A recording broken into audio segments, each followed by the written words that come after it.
1 Samuel, chapitre 11. Nachash, l'Ammonite, vint assiéger Jabès en Galaad.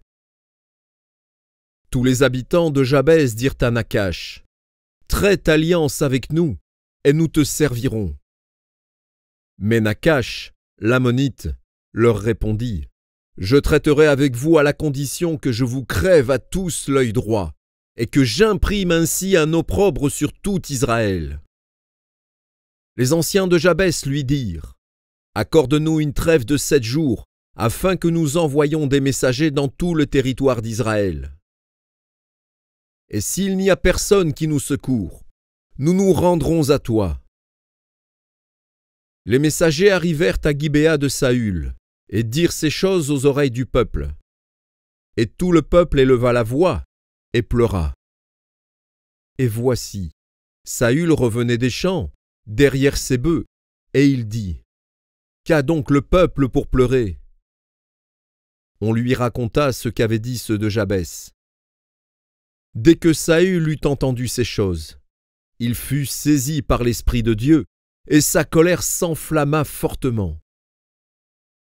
Il prit une paire de bœufs et les coupa en morceaux, qu'il envoya par les messagers dans tout le territoire d'Israël, en disant : « Quiconque ne marchera pas à la suite de Saül et de Samuel aura ses bœufs traités de la même manière. » La terreur de l'Éternel s'empara du peuple, qui se mit en marche comme un seul homme.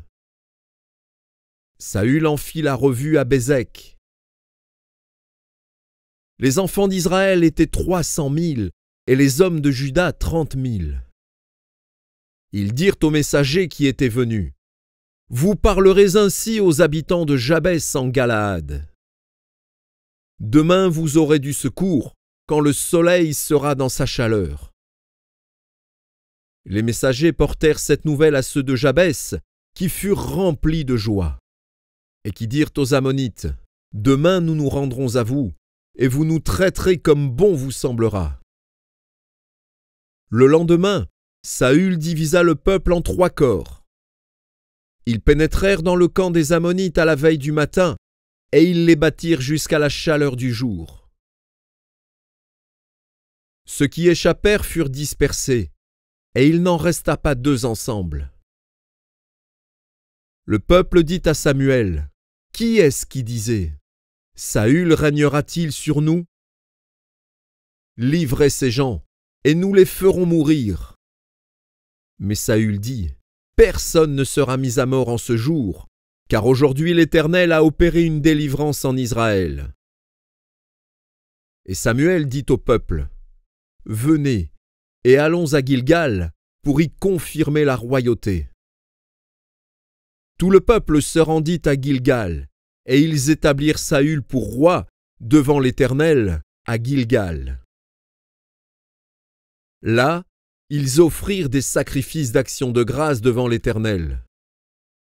Et là, Saül et tous les hommes d'Israël se livrèrent à de grandes réjouissances.